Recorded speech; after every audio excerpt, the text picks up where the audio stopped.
नमस्कार दोस्तों, स्वागत है आपका हमारे चैनल डीकोड न्यूज पर। दोस्तों, आज हम आपको उस घटनाक्रम के बारे में बताएंगे जिसने पूरी दुनिया की नजरें भूमध्य सागर पर टिकाने के लिए मजबूर कर दिया। एक सामान्य सुबह जो देखने में शांत लग रही थी, वास्तव में एक गुप्त युद्ध की तैयारी और सामरिक साजिश का मैदान बन चुकी थी। आप सोच रहे होंगे भारत के सामने अब तक कौन था? तुर्की? सही, लेकिन अब मामला कहीं ज्यादा गंभीर है। नाटो भी भारत के खिलाफ सक्रिय हो चुका है और उसकी चालें इतनी खतरनाक हैं कि एक गलती भी महंगी साबित हो सकती है। पिछले 24 घंटे तक नाटो ने ऐसा नाटक रचा कि वे भारत के साथ संबंध सुधारना चाहते हैं। उन्होंने कहा, शांति बनाए रखो, सहयोग करो, लेकिन पीछे की दुनिया कुछ और ही कह रही थी। भूमध्य सागर की गहराइयों में खतरनाक योजना रची जा रही थी, जिसका लक्ष्य था भारत के सबसे ताकतवर युद्धपोत को निशाना बनाना। तो क्या हुआ? कैसे भारत ने इस गुप्त साजिश को नाकाम किया?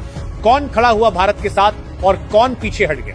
पूरा सच जानने के लिए जुड़े रहिए हमारे साथ, क्योंकि आगे जो खुलने वाला है वो आप कहीं और नहीं सुनेंगे। लेकिन आगे बढ़ने से पहले अगर आपको ऐसी असली और तेज खबरें पसंद हैं तो इस वीडियो को लाइक जरूर करें, चैनल को सब्सक्राइब करें और एक छोटी सी रिक्वेस्ट, आप में से बहुत से लोग वीडियो को पूरा नहीं देखते।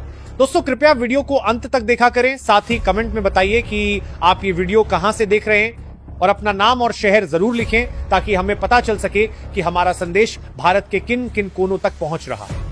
अब चलिए दोस्तों, बिना वक्त गंवाए डिटेल में चलते हैं। दोस्तों, आज हम आपको एक ऐसी खबर बताएंगे जिसने पूरी दुनिया की नजरें भूमध्य सागर पर टिकाने के लिए मजबूर कर दी है। यह सिर्फ सामरिक या राजनीतिक खबर नहीं है, बल्कि यह एक युद्ध की तैयारी, रणनीति और वैश्विक शक्ति संतुलन का संकेत है। भूमध्य सागर में भारत के सामने पहले तुर्की था और अब नाटो भी भारत के खिलाफ बड़ी साजिश में उतर चुका है। पिछले 24 घंटे तक नाटो ने भारत के साथ अपने संबंध सुधारने का नाटक किया। उन्होंने कहा कि वो इस विवाद को शांत करना चाहते हैं और भारत के साथ संबंध मजबूत करना चाहते हैं, लेकिन हकीकत कुछ खारा जा रहा है, बात और ही थी। नाटो और तुर्की ने मिलकर भारत के पीठ पीछे भूमध्य सागर में एक खतरनाक योजना रची, जिसका लक्ष्य था भारत के सबसे ताकतवर युद्धपोत INS विक्रांत को निशाना बनाना। इंस विक्रमादित्य भारत का सबसे शक्तिशाली युद्धपोत है। ये दुनिया के 4 सबसे बड़े युद्धपोतों में से एक है। एक साथ 136 से अधिक फाइटर जेट्स को कैरी करने की क्षमता इसे असाधारण बनाती है। इसे चलते फिरते सारवास, एयरक्राफ्ट कैरियर और वॉरफेयर सिस्टम के रूप में देखा जाता है। इंस विक्रमादित्य सिर्फ एक युद्धपोत नहीं है, बल्कि यह भारत की समुद्री ताकत और सामरिक क्षमता का प्रतीक है। जब भारत ने इसे भूमध्य सागर की ओर भेजा तो पूरी दुनिया की नजरें वहीं टिक गई। ये न केवल सामरिक कदम था, बल्कि एक स्पष्ट संदेश भी था कि भारत अब किसी भी तरह के दबाव को बर्दाश्त नहीं करेगा। तुर्की और नाटो ने पिछले 48 घंटों में भारत के खिलाफ बड़े बेड़े तैनात किए। उनके 250 से अधिक युद्धपोत भूमध्य सागर में मौजूद थे। इन युद्धपोतों के पीछे उनकी रणनीति स्पष्ट थी, भारत को घेर कर दबाव में लाना। नाटो के सेंट्रल स्टाफ ने योजना बनाई थी कि पहले भारत के सामने घुटने टेकने का नाटक किया जाए और उसी समय भूमध्य सागर में भारत के लिए खतरा पैदा किया जाए। लेकिन भारत की तैयारी और सामरिक क्षमता ने उनकी योजना को पूरी तरह विफल कर दिया। इंस विक्रमादित्य के क्रू ने तुरंत सिग्नल सिस्टम के माध्यम से अन्य युद्धपोतों को अलर्ट किया। भारत के अन्य युद्धपोत जैसे इंस त्रिकंद और साइबर वाटरशिप सक्रिय हो गए। भूमध्य सागर में मानो अचानक सनसनी फैल गई। रातों रात भारत की तैनाती ने नाटो और तुर्की दोनों को चौंका दिया। उनके 22 युद्धपोतों को पीछे हटना पड़ा। यह साफ संकेत था कि इंस त्रिकंद और जोराब भारत की सामरिक क्षमता और युद्ध कौशल अब भूमध्य सागर में दबदबा कायम कर रहा है। भारत की सामरिक तैयारी को देखकर रूस ने समर्थन का संकेत दिया। रूसी राष्ट्रपति व्लादिमीर पुतिन ने कहा कि भारत के साथ वे पहले भी खड़े थे और जरूरत पड़ने पर अपने सबसे शक्तिशाली युद्धपोत को भेजने में कोई हिचकिचाहट नहीं करेंगे। इजराइल ने भी भारत का समर्थन किया। उन्होंने कहा कि भले ही वे अब तक नाटो के पक्ष में खड़े थे, लेकिन भारत के खिलाफ उठाए गए कदमों को वे सही नहीं मानते। जापान और ऑस्ट्रेलिया ने भी भारत के साथ खड़े होने का संकेत दिया। चीन का रुख भी सकारात्मक बना हुआ है। इसका मतलब है कि अब भारत अकेला नहीं है, बल्कि उसे कई देशों का समर्थन प्राप्त है। इस विक्रमादित्य अब सिर्फ एक युद्धपोत नहीं, बल्कि पूरे भूमध्य सागर में भारत की सामरिक शक्ति का प्रतीक बन चुका है। यह युद्धपोत किसी भी बड़े बेड़े के खिलाफ अकेले चुनौती दे सकता है। राफेल की सबसे बड़ी यूनिट और एयरक्राफ्ट कैरियर की क्षमता भी इंस विक्रमादित्य पर मौजूद है। इसका मतलब यह है कि पूरे भूमध्य सागर में भारत का दबदबा अब एक तरफा हो गया है। भारत ने इसके साथ ही 8 अन्य युद्धपोत भी भेजे हैं। ये पूरी तैयारी इस बात का संकेत है कि भारत अब किसी भी तरह के दबाव या ब्लैकमेल को बर्दाश्त नहीं करेगा। नाटो की योजना भारत के सामरिक प्रदर्शन के सामने पूरी तरह विफल हो गए। उनके कई युद्धपोत पीछे हट चुके हैं।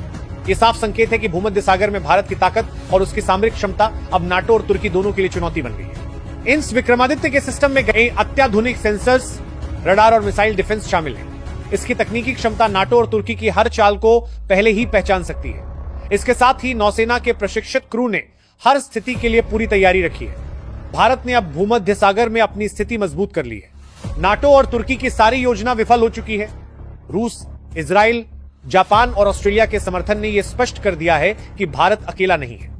अब भारत की सामरिक तैयारी और युद्ध कौशल भूमध्य सागर में किसी भी चुनौती का मुकाबला करने के लिए पूरी तरह तैयार है। इन विक्रमादित्य की रवानगी और उसकी सामरिक तैयारी ने नाटो, तुर्की और उनके सहयोगियों के लिए साफ साफ चेतावनी भेज दी है। दोस्तों, ये केवल एक साधारण नौसैनिक अभियान नहीं है, बल्कि यह भारत की सामरिक शक्ति और युद्ध कौशल का वास्तविक प्रदर्शन है। भूमध्य सागर में भारत की यह मौजूदगी अब किसी भी चुनौती का सामना करने के लिए पूरी तरह तैयार है। इन विक्रमादित्य की यह रणनीतिक तैनाती केवल क्षेत्रीय ताकत का प्रदर्शन नहीं है, बल्कि यह वैश्विक स्तर पर भारत की स्थिति को भी मजबूत करती है। नाटो और तुर्की जैसे देश जो पहले भारतीय सामरिक क्षमताओं का सही आंकलन नहीं कर पाए थे, अब ये स्पष्ट संदेश समझ चुके हैं कि भारत न केवल अपनी सीमाओं की सुरक्षा में सक्षम है, बल्कि किसी भी प्रकार की अंतर्राष्ट्रीय चुनौती का मुकाबला करने में भी पूरी तरह समर्थ है। इस अभियान के माध्यम से भारत ने यह साबित कर दिया है कि उसकी रणनीतिक योजना और समुद्री ताकत विश्व स्तर पर उसकी पकड़ मजबूत करने में सक्षम है।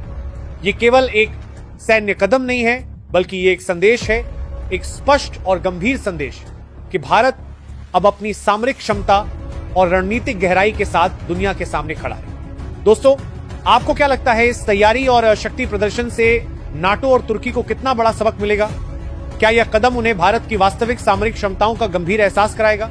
अपनी राय कमेंट सेक्शन में जरूर साझा करें। और हां, ऐसे ही देश से जुड़ी बड़ी और महत्वपूर्ण खबरों के लिए हमारे चैनल को सब्सक्राइब करना बिल्कुल मत भूलिए। साथ ही जाते जाते एक छोटा सवाल, आप ये वीडियो भारत के किस शहर या देश से देख रहे हैं, हमें कमेंट में बताइए, ताकि हमें पता चले कि भारत की आवाज आज दुनिया के कितने हिस्सों तक पहुंच चुकी है। तो दोस्तों, बने रहिए हमारे साथ, क्योंकि हम लाते रहेंगे आपको ऐसी ही सामरिक, रणनीतिक और विश्व स्तर की खबरें। मिलते हैं अगले वीडियो में, तब तक के लिए जय हिंद, जय भारत।